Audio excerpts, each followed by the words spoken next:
皆さん、こんにちは。実はちょっと引っ越しの方をしまして、模型部屋の方もね、こんな感じでちょっと新しくしたんですね。で、もうね、だいぶいろんなもの配置とかも終わって、制作する状態にはなってきたので、で、近々ね、またちょっとルームツアーだったりとかね、そういうものを企画したいなとは思ってるんですけど、このタイミングに合わせてですね、実は制作依頼をね、一件いただいたんです。はい、こちらです。見てください。この大きさ。これね、フレームの中に収まってない感がすごいんですけど、こちらのね、制作依頼をいただきました。これね、ボーダーモデルのですね、赤城のね、この甲板と環境のね、情景が一緒に作れる97式環状攻撃機のね、プラモデルになるんですよ。どっちがメインなのかね、なんかもうよくわからない、キットになるんですけど、私ね、このボーダーモデルのね、プラモデル作るの初めてなんですけど、ちょっと中身見た感じですと、かなりね、モ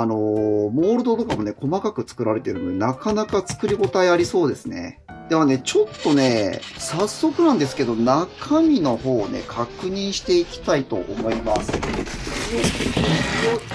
よっこいしょ。はい、まずこちらの方はね、インストールマニュアルになりますね。ランナーはね、かなり大量に入ってるので、何枚になるのかな。なんか結構ね、過去一ランナーの数が多いので、この環境に使うものと、この航空機ね、本体に使うものと、ちょっと一旦ね、大まかに分けていきたいと思うんですけど、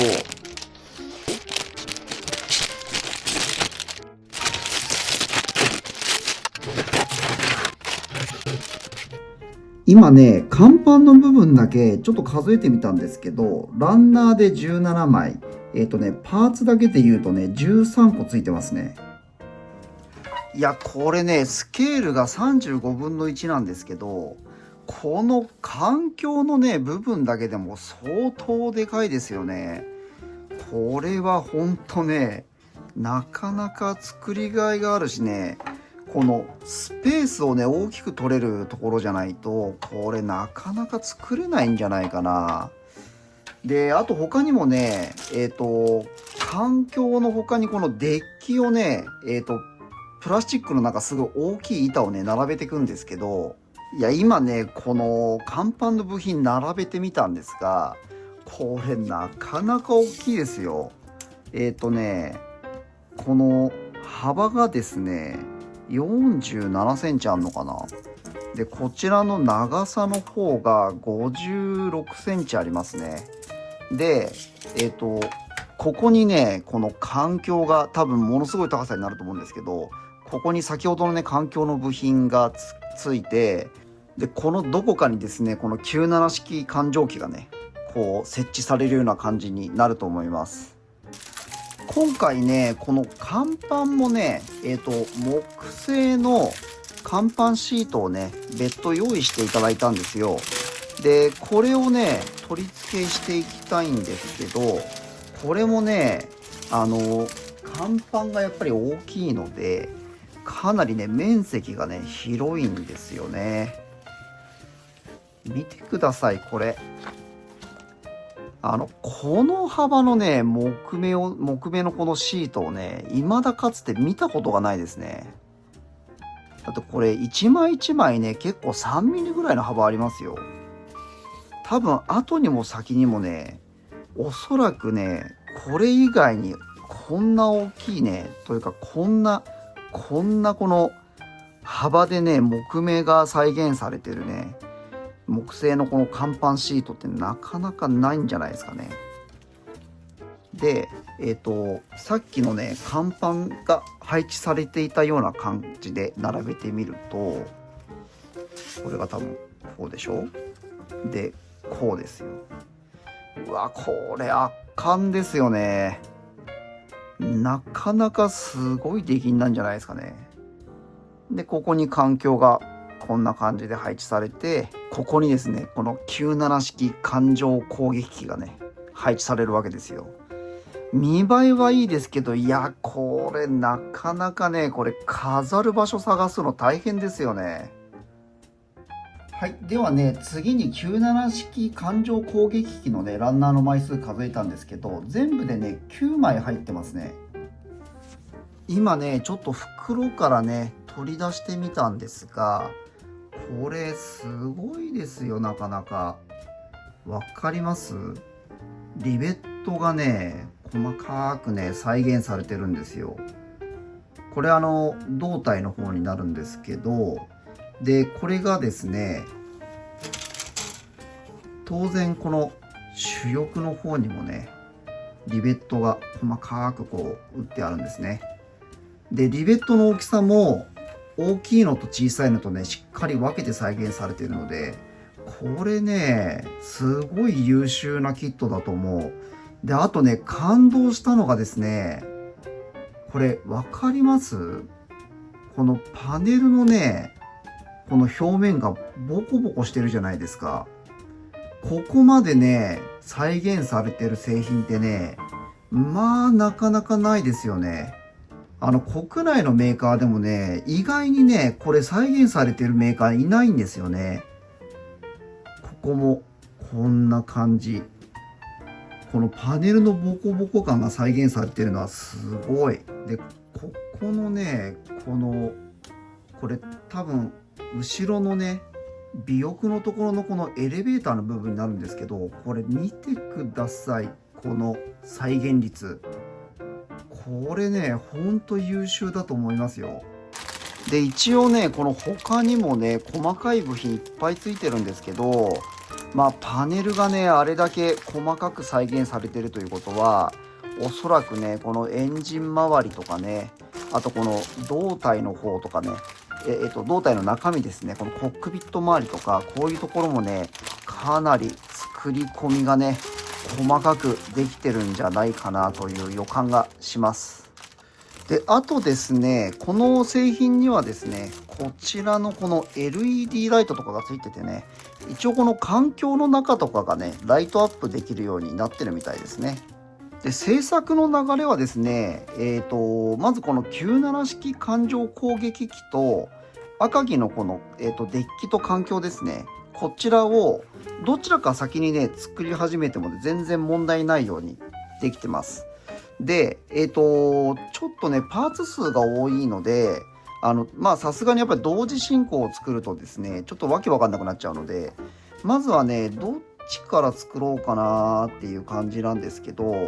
最初にこちらのね、97式環状攻撃機の方をね、作っていきたいと思います。で、まあ、流れとしてはですね、いきなり最初からエンジンの方組み立てるんですね。まあ、こんな感じで、まずはエンジン組み立てて、で、あとこちらですね、コックピットですね、こちらの方を組み立てて、で、あとはこの辺の胴体周りですかね、胴体周りの方を組み立てます。結構ね、内部構造とかもね、かなり細かく作るみたいですね。この胴体周りのね、なんか工程数がね、結構多いですね。これ機体が大きいので、このね、主翼とかもね、この分割できるタイプになってんのかな。いや、違うな。これ多分この、主翼を折れるようにもね、作れるんじゃないかな。なのでこれ多分分割になってるんでしょうね。なんかだいぶ複雑ですね、作りはね。で、一番最後のページにですね、それぞれね、この97式環状攻撃機をね、どのタイプでね、製作するかっていうね、選択式で選べるようになってて、色の見本がね、ついてます。今回ね、この製作をね、ご依頼いただいた方からのね、ご要望で、このちょろはげとかね、派手なこの汚しはね、しなくてもいいということでしたので、とりあえず一旦ね、このマニュアル通りにちょっと一回組み立てしてからですね、で、様子を見ながら、まあそうですね、墨入れぐらいはやっていきたいと思います。一応ね、ちょっと環境の方のね、マニュアルのこの中身もね、見ていきたいと思います。なんかね、一つ一つの部品が大きいので、このパーツ割りもね、かなりね、部品を取り付けていくのが多いですよね。さすがやっぱりね、35分の1になるとね、なかなかこの工程が多そうですよ。ここで、電飾だったりとかをね、この環境の中に入れていくみたいですね。ここ、多分ね、この船のこの灯火ですかね。こちらにもね、LED がつくようになってますね。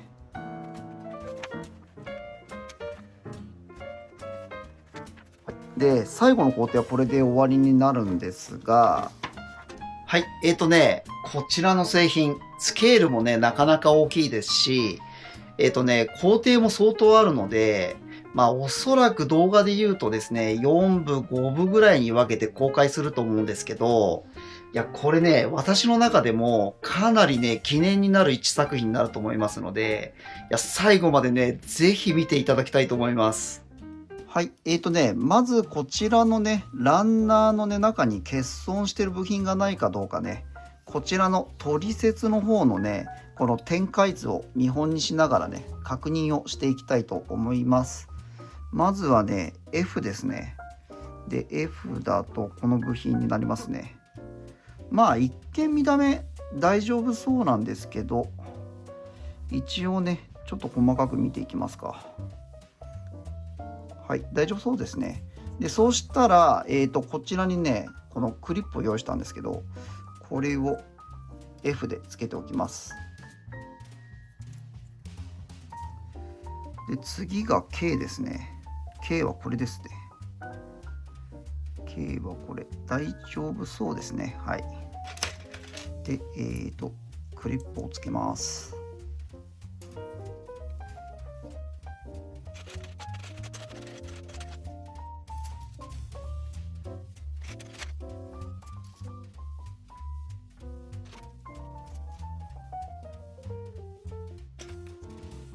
で、ちょっとね、新しい模型部屋にしてからね、こんな感じで、ランナーをね、しまっとくこの棚を作ったんですよ。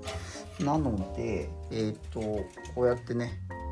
ランナーをそれぞれね、分けて取り出しやすいように配置していきます。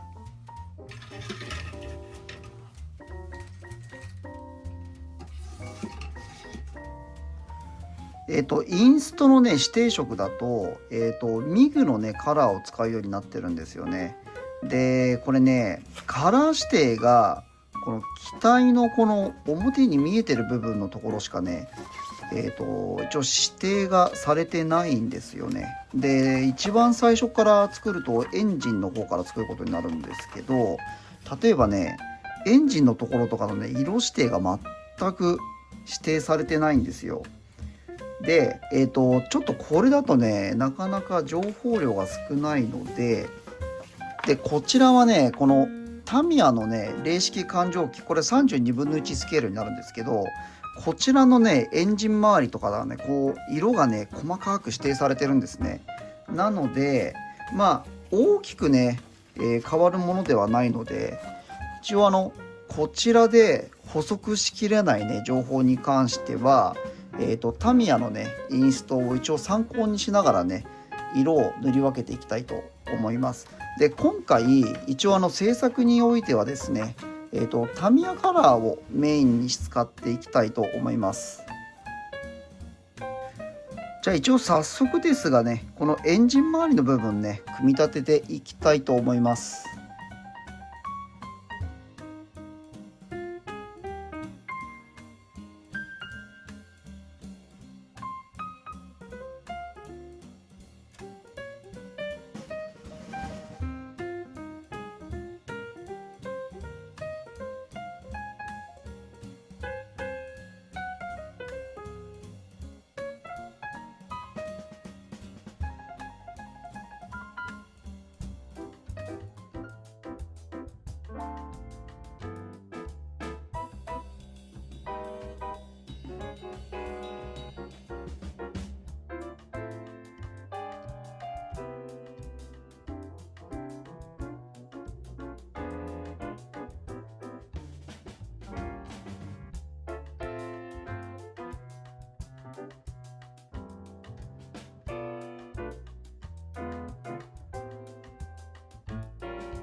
はい、一応ね、この前側のエンジンの方はね、組み立ての方が終わりました。で、またこのね、後ろ側の方のエンジンもね、ここにね、多分これ、ロッカーアームかなんかのね、カバーだと思うんですけど、またね、細かい部品をね、この周りにくっつける作業を始めていきます。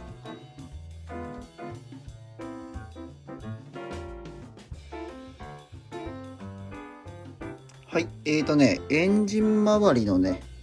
一応組み立ての方は終わりましたので、これからね、塗装の方に入っていきたいと思います。ほとんど黒系の塗装になるので、ミスターフィニッシュのね、サフェーサー黒でね、まず全体を染め上げていきます。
このね、全体を通してなんですけど、コックピットの部分とかもね、本当にね、この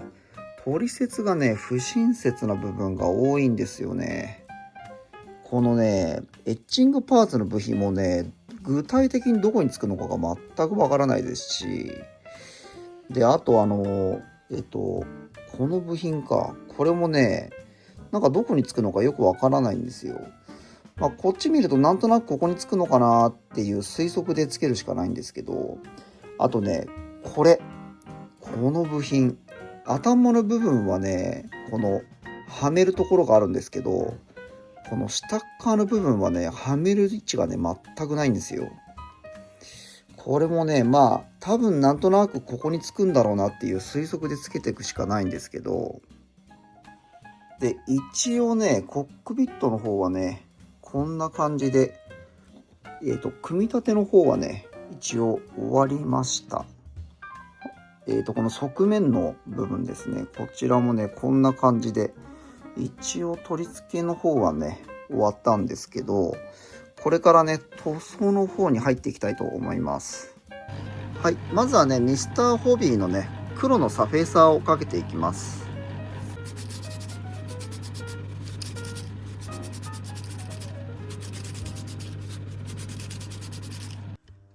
はい、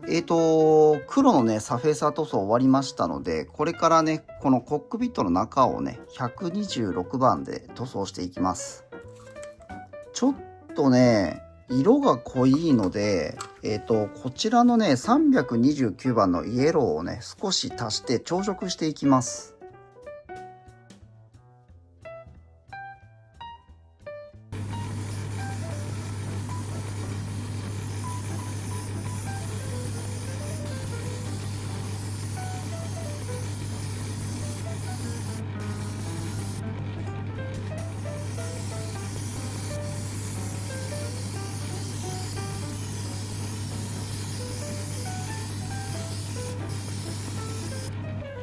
はい、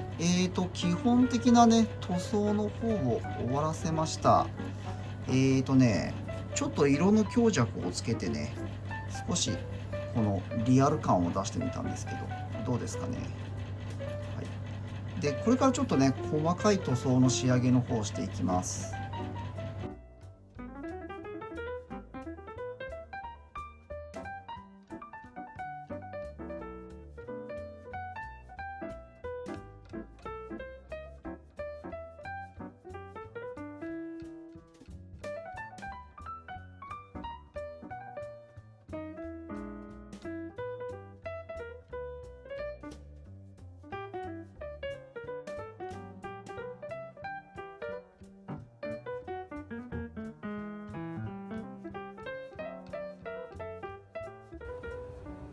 はい、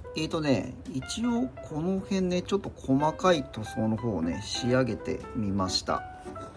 でですね、この後この座席のね、シートベルトを取り付けたりしていきたいと思います。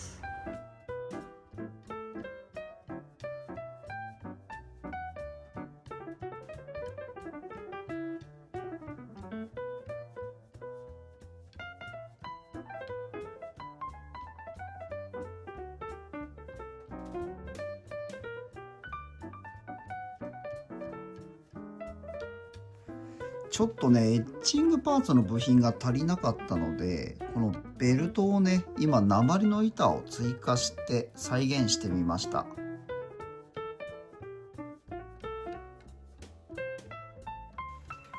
このキットね、素晴らしいと思ったんですけど、このコックピットのね、このメーターパネルの裏側ですね、このケーキをね、カバーしてるこの表面のね、このベゼルの部分がね、クリアパーツでね、こんな感じで別パーツになってるんですよ。で、これ接着した後ね、裏から黒い塗装をする予定なんですけど、ちょっとね、だいぶリアルに見えるんじゃないですかね。はい、ではコックピットのね、組み立てを始めていきたいと思います。まずこの位置合わせがね、ちょっと大変ですね。一旦とりあえずこれで、瞬間接着剤でね、仮止めをしておきます。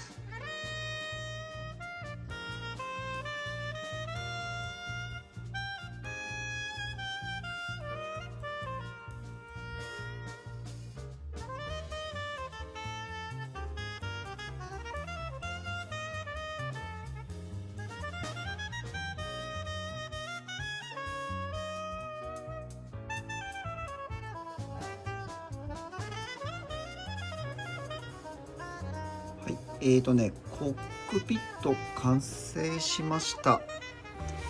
なかなかよく仕上がったんじゃないでしょうかね。で、エンジンの方もね、もうこんな具合で完成してますので、この後はね、機体の組み立ての方を始めていきます。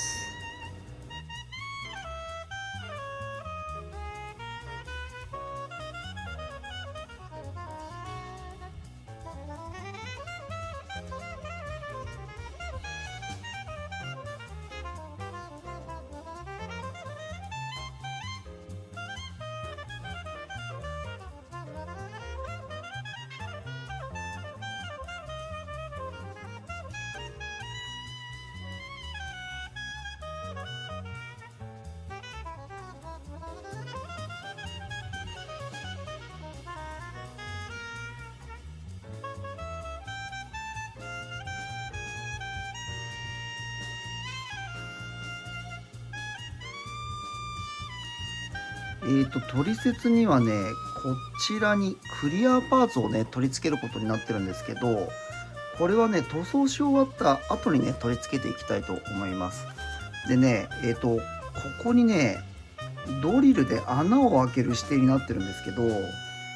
れはね、何ミリのドリルでね、穴を開けていいのかがちょっとよくわからないので、まずね、こちらのね、0.75 ミリでね、一旦穴を開けといてね、後で必要な大きさに合わせて、表からね、サイズを変えていきたいと思います。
はい、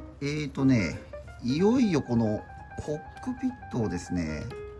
機体の方にこの取り付けていくんですが、この位置関係をね、しっかり固定するね、こちら側にその突起してるこの部品がね、ないんですよ。なので、とりあえずね、この一旦機体側の方をね、ちょっと仮止めをしておいてですね、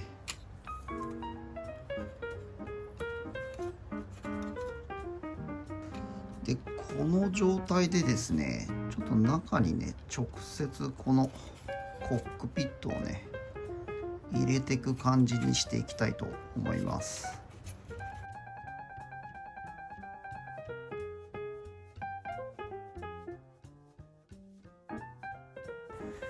でこのね、上にもね、機体がこう部品がこんな感じでつくんですけど、でこのコックピットのね、位置関係を少しずつこうなんか調整したりとかしながらね、で部品を乗っけていきます。で裏からね、このコックピットの取り付け位置を見ると、だいぶね、この隙間が空いてるので、こういうところはね、このエポキシ接着剤でね、留めてしまいます。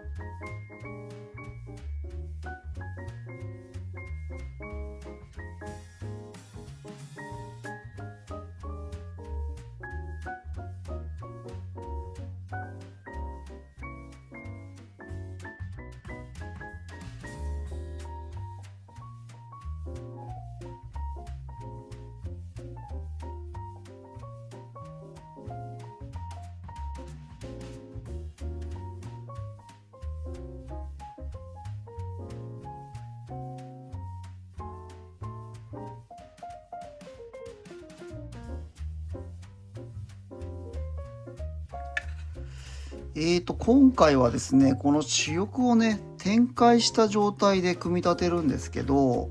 ちょっと構造的にですね、これをね、この接着面にそのままこうくっつけただけだと、ちょっとね、折れちゃいそうな気がするんですよね。なので、この主翼をですね、この畳んだ状態で見せるのであればともかくね、これをね展開した状態で組み立てると中身見えなくなっちゃうので、今回はねこのキットのね余剰のランナーを使って中にねこの芯を加えた上で、この主翼をね完成させていきたいと思います。で使うのはねエポキシ接着剤を使ってね、しっかりと接着していきたいと思います。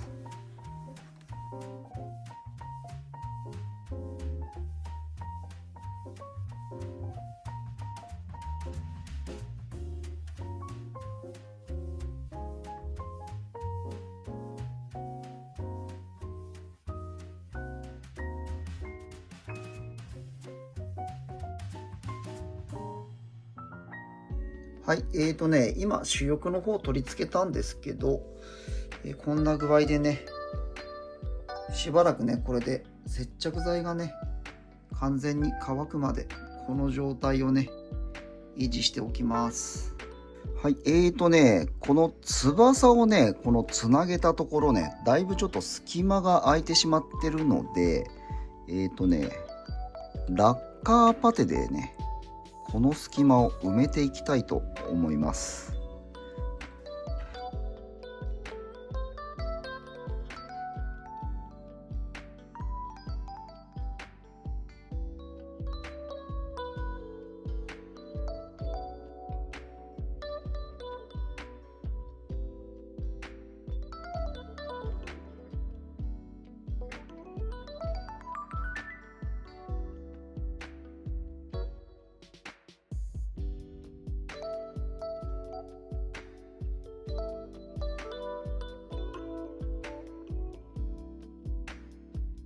はい、でね余分なパテはね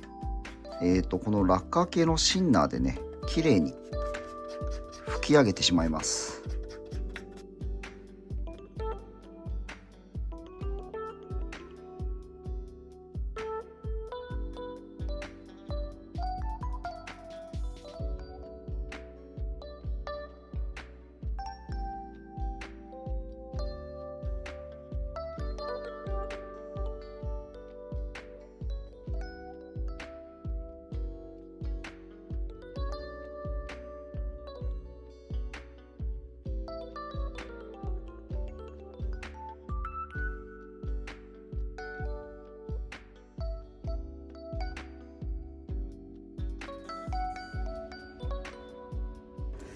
はい、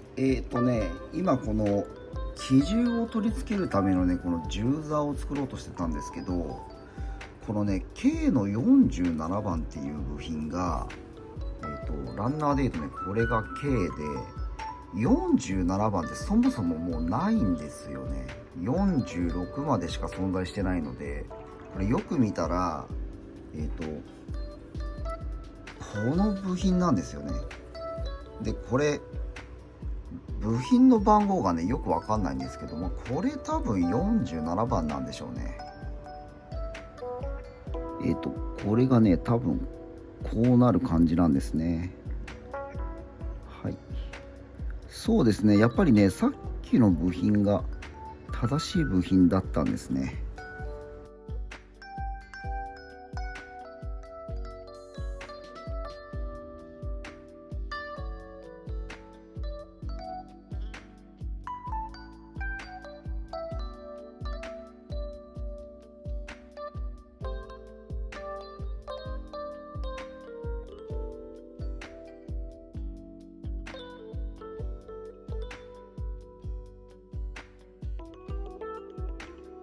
はい、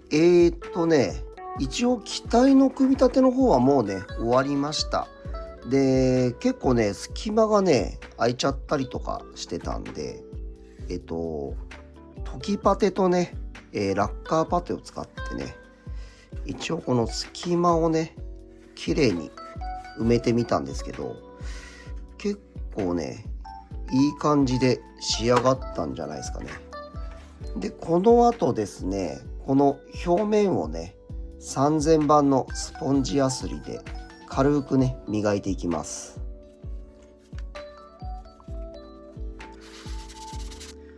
これね3000番とはいえね、モールドをね削ってしまうと元も子もないので、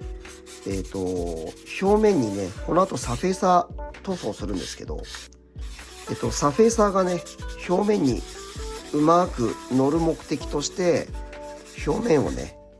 軽く整えていきたいと思います。はい、ではねサフェーサー塗装する前にですね、プラクリーナープラスを使ってねこの機体の表面をね軽く清掃していきます。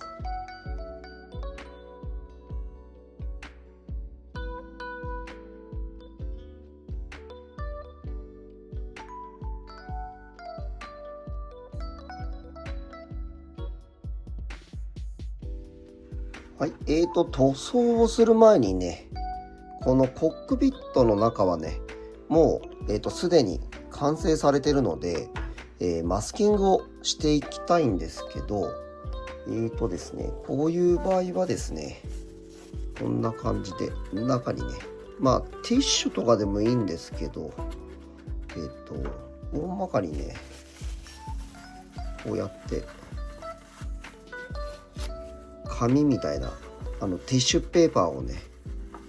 こうやって詰め込んで、塗料がね中に入り込むことを防ぎます。次にねこういうなんか洗車のスポンジみたいなものでいいんですけど、これをですねそうだな、とりあえず一旦4分の1カットぐらいにしますか。このくらいにしておいて、で最初こんなもんかな、もう半分ぐらいにします。でどうしようかな、とりあえずここがいいかな。最初のね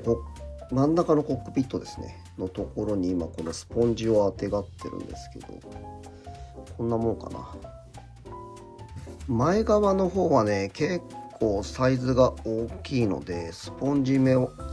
ねちょっと大きめなサイズを取っておきます。よいしょ。まあ中にね入り込まなければいいので形だけちゃんと整えておけばね、こんな感じですかね。はい、ちょっとスポンジも奥に押し込んだりとかしてみたんですけど、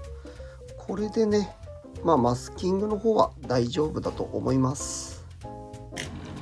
ではねタミヤのサフェーサーを使ってですね、こちらのね機体に、下地塗装をねしていきます。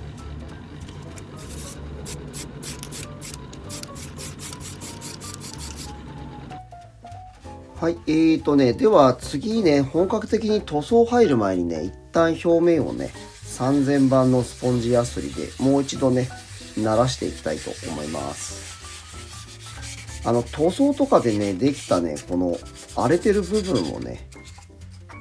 平らにならしていくだけなので、もうほんとねこんな感じでなでる程度で大丈夫ですね。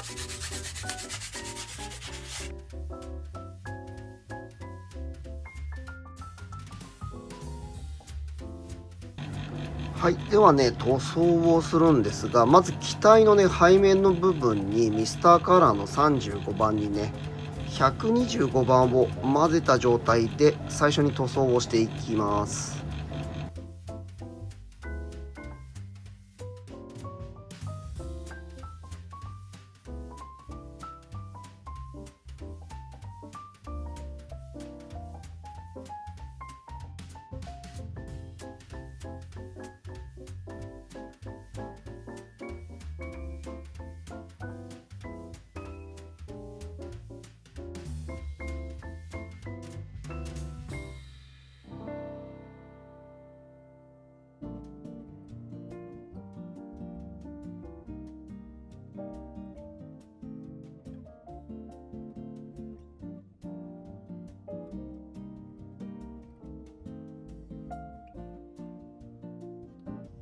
ここからの塗装はね、35番だけで塗装しています。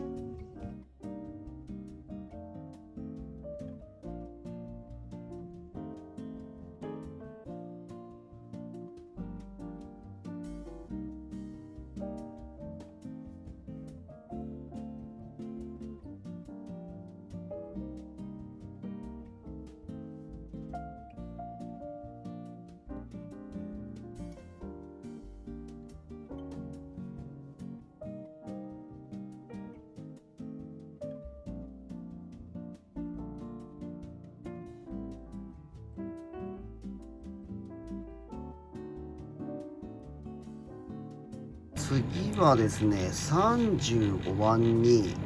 131番をね、ちょっとだけ混ぜます。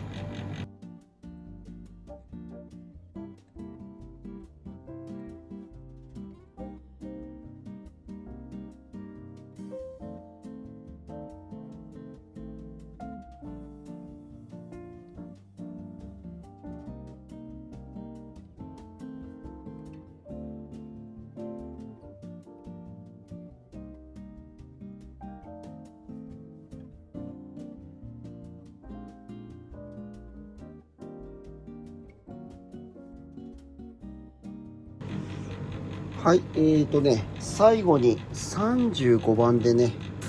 全体的にちょっと色をなじませていきたいと思います。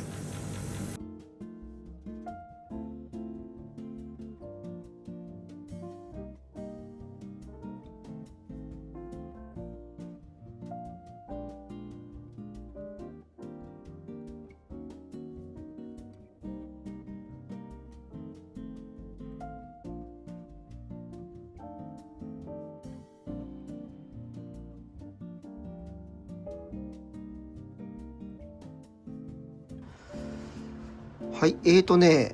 結構裏面はね、よく仕上がったと思います。で、この後ですね、後ろのね、この尾翼の部分をですね、こちらのね、タイプに仕上げていきますので、マスキングをね、していきたいと思います。はい、今この下半分だけね、マスキングしたんですけど、尾翼はね、これからちょっと全体的にね、赤く塗装していくんですけど、この上半分はね、暗緑色を使ってね、結構強いね、暗い色を入れていくので、赤はね、上から入れたらもうほとんどわかんなくなっちゃいますので、とりあえずね、一旦赤で染め上げてから、その上でね、この赤の部分またマスキングして、残りのね、上半分の塗装をしていきたいと思います。はい、尾翼の塗装にはね、こちらの3番を使っていきます。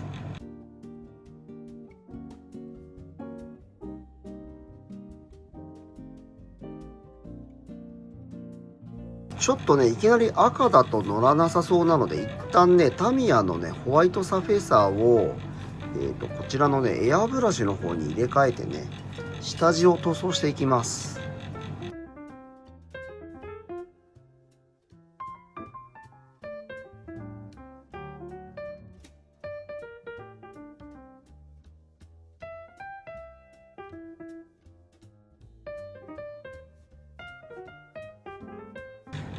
はい、やっぱりね、下地白にした方がね、色がね、綺麗に入りますね。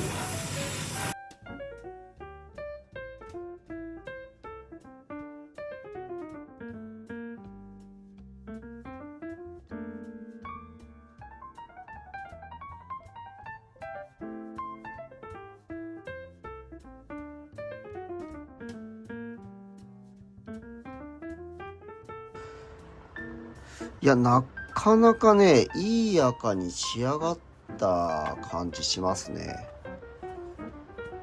だいぶね、この陰影の付け方とかもね、うまくいったんじゃないでしょうか。はい、次にですね、この機体のこの上面の部分にですね、暗緑色をね、塗装していくんですけど、この部分もね、ちょっと複雑なマスキングをしないといけないので、今からね、ちょっとマスキングテープを貼り付けていきたいと思います。はい、今マスキングの方をね、進めてるんですが、これよく見るとですね、この部分だけですね、境界線がこのぼやけてるというか、ゴニャゴニャゴニャってなってるじゃないですか。で、この辺と違って、境界線の境目がはっきりしてないんですよね。で、一応ね、これを、うまくね、境界線がね、このボケるようにマスキングをしていかないといけないんですけど、こういう場合はですね、ちょっとこの境界線のね、ぼかすギリギリのところまで、まずマスキングテープでこう塞いどいて、で、このね、境界線の部分にはね、練り消しを使っていきたいと思います。これ画材道具とか行くとね、売ってるデッサン用のね、練り消しになるんですけど、これを使っていきます。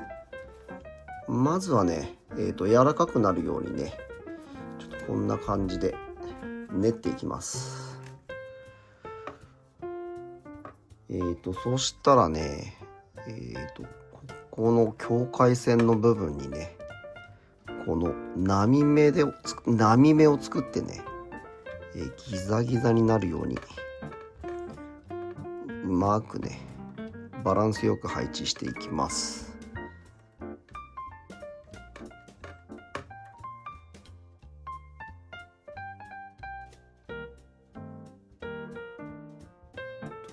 こんな感じでちょっと綿棒を使ったりとかしてね、形を微妙に整えながらね、やっていくと綺麗にできると思います。はい、ちょっとこれでうまくいくと思うんですけど、こんな具合でね、境界線の部分にね、練り消しで養生をしています。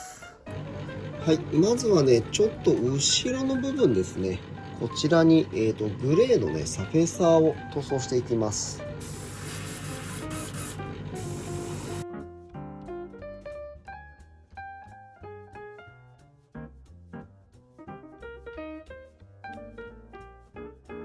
はい、ではね、124で塗装します。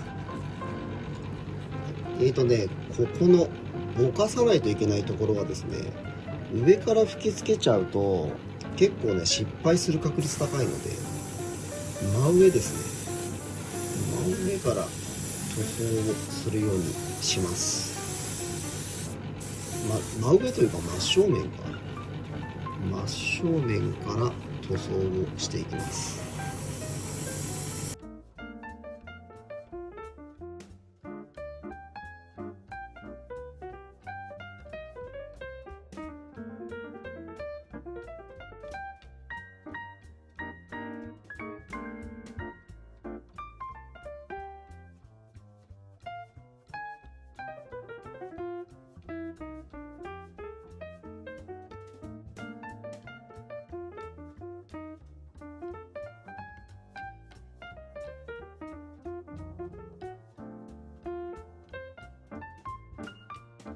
はい、次にですね、124番に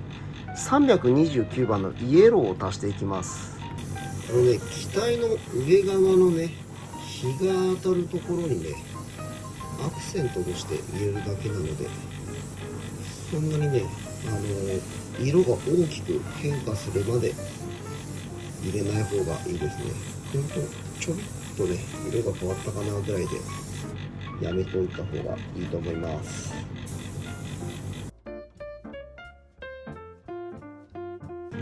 あとね、こういうね、パネルの部分にね、ちょっとこう色の変化をね、つけてあげたりとかすると、すごいね、小さい変化なんですけど、リアリティがね、出ると思います。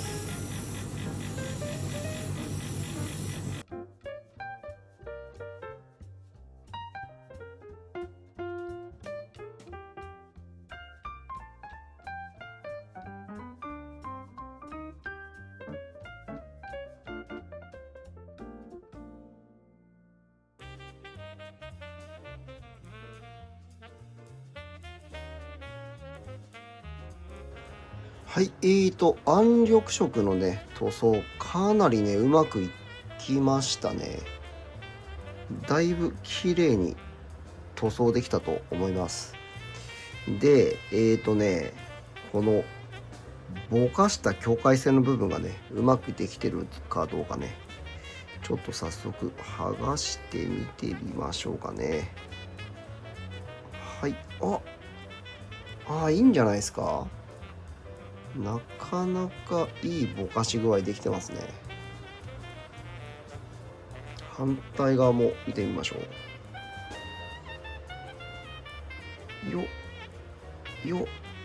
いいですね、いいですね。なかなかいい感じでボケてんじゃないですか。はい、ではね、残りのマスキングもね、全部剥がしていきたいと思います。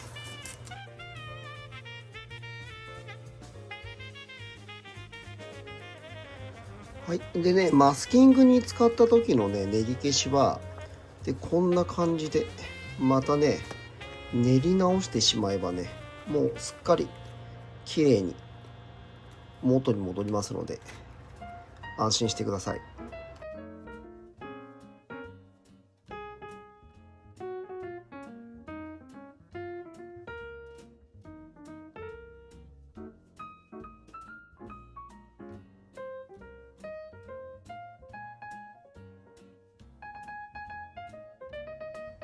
この部分はカウリング色で塗装してます。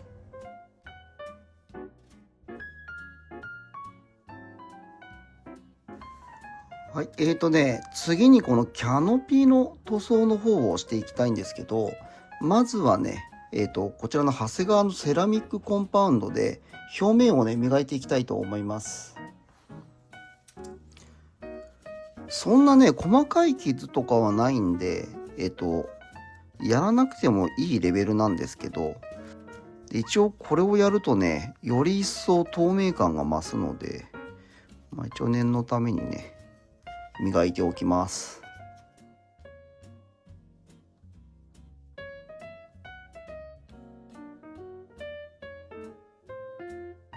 でこれね、キャノピーの厚さがね、結構薄いので、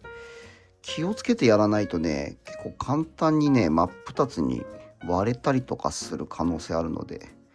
ちょっと気をつけながらね、磨いていきましょう。はい、マスキングのね、この切り抜きの作業を行ってるんですが、正直ね、私ね、あんまりね、このマスキングの切り抜き作業得意ではないんですよね。一応普段ね、私がやるのはこんな感じで、この爪楊枝とかでね、形をある程度癖をつけといて、で、この上からですね、このデザインナイフを使ってですね、で、デザインナイフはね、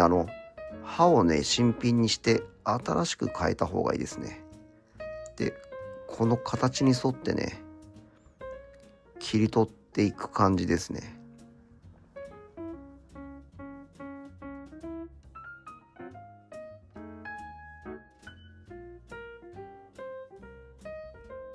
はい、これ最後のね、ピースなんですけど、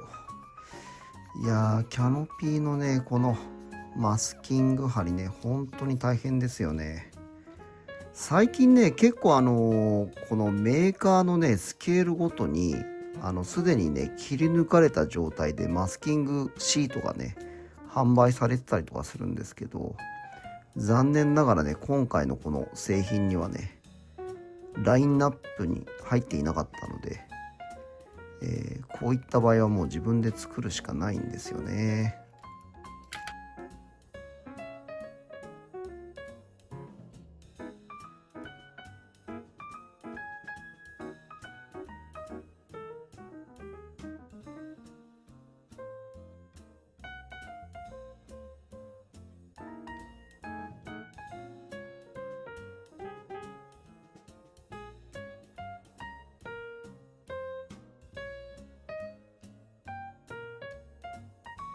はい、マスキング作業の方終わりましたので、これからね、塗装の方をしていきたいと思います。はい、塗装はですね、まず最初にね、こちらのエボブラックでね、下地塗装をしていきます。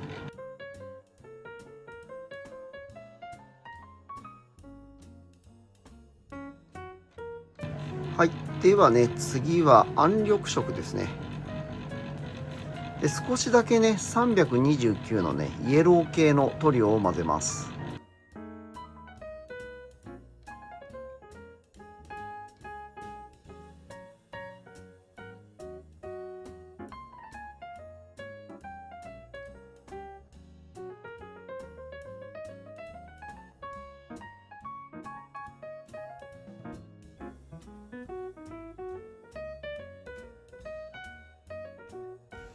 はい、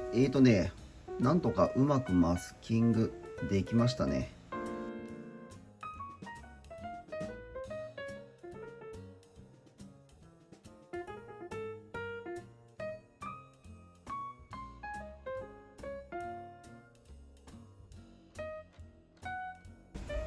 はい、位置的にはね、こんな感じでつくんですけど、いや、なかなかうまくね、仕上がりましたね。こういうのね、すごい構造の勉強になりますよね。この部品なんですけど、ここね、わかります？こうなんか斜めに波打ったりとかしてるんですけど、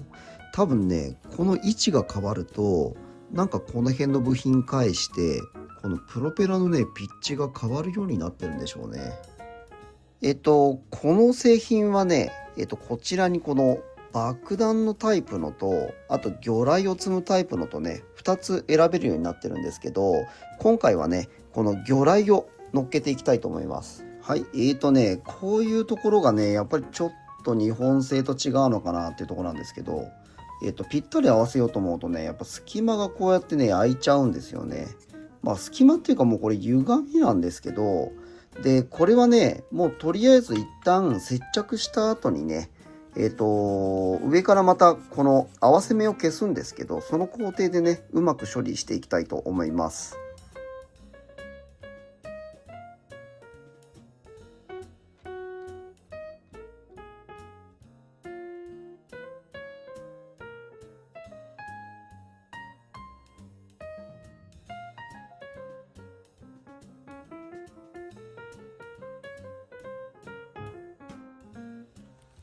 機体にね、取り付ける、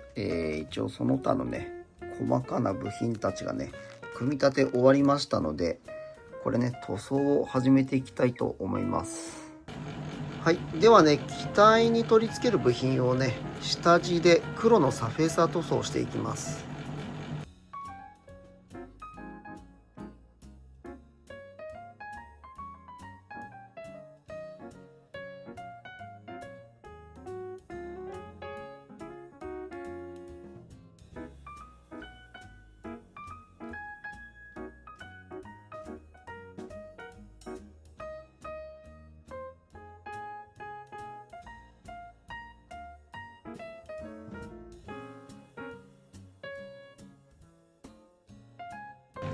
はい。次にですね、このデカールを貼る前にですね、シルバーリングをね、防ぐ目的で、こちらのね、ミスタースーパークリアの光沢、こちらでね、表面をね、ちょっと若干滑らかになるように塗装をしていきたいと思います。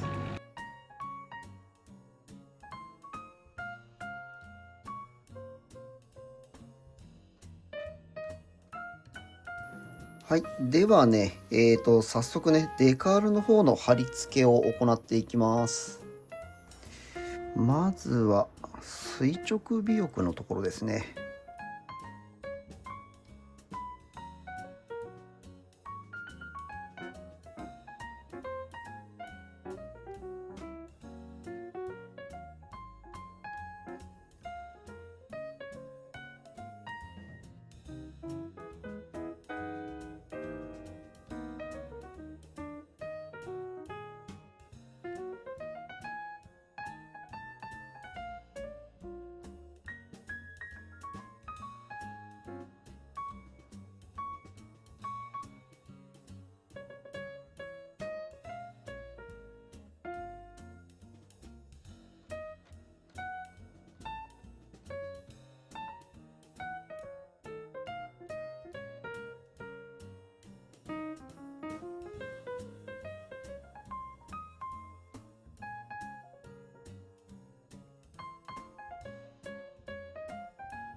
はい、デカールの貼り付けも終わりまして、で、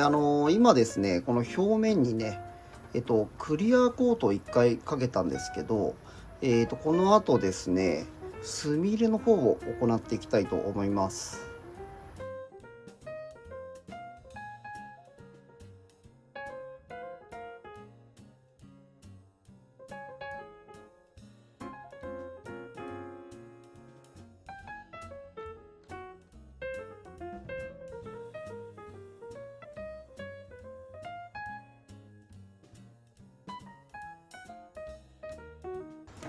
はい、拭き取りはね、こちらのテレピンを使います。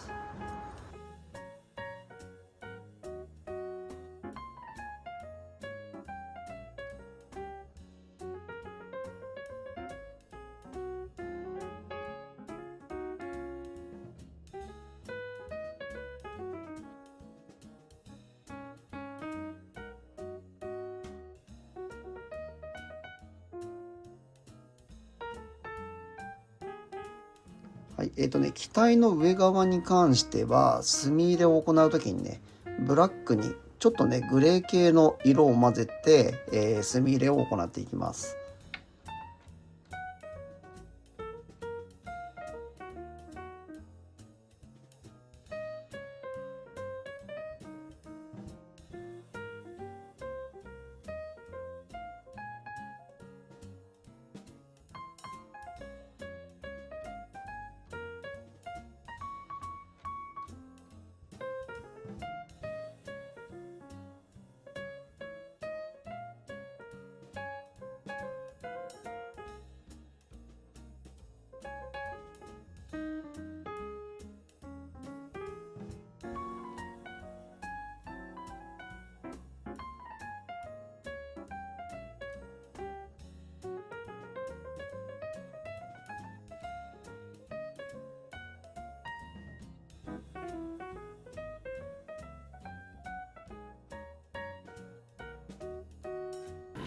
はい、ですね、一応最後にですね、こちらのガイアカラーのね、フラットクリアでですね、表面のね、ツヤを落としていきます。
はい、ではね、キャノピーを取り付けていきます。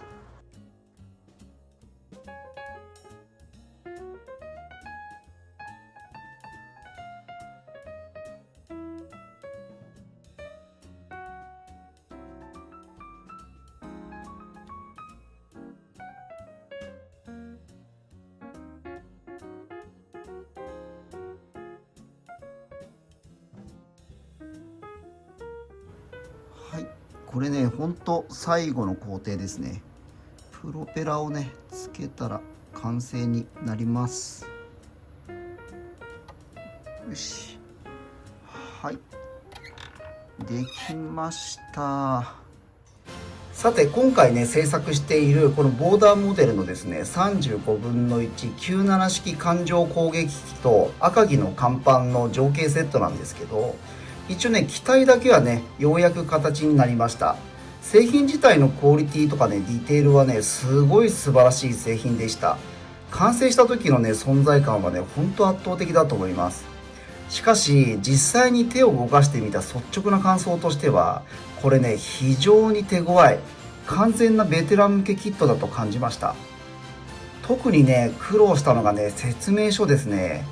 このね記載されていない工程とか指示が驚くほど多くて、最近プラモデルを始めたばかりという方が満足のいく仕上がりにたどり着くのはね正直かなり難しいでしょう。経験から導き出される判断力や技術力が試されますし、塗装に関してもしっかりとした資料を持っていないと、どのパーツが何色なのかを把握するだけで一苦労します。まさに作り手の知識と経験が問われる玄人向けの製品と言えますね。でですね、当初この制作レビューは5、6部に分けて細かくお見せする予定だったんですけど、構成をね、ちょっと再検討しました。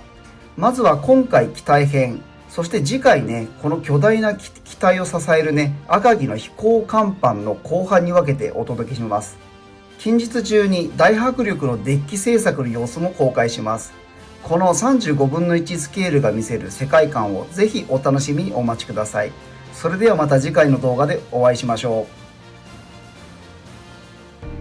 う。最後までご視聴ありがとうございました。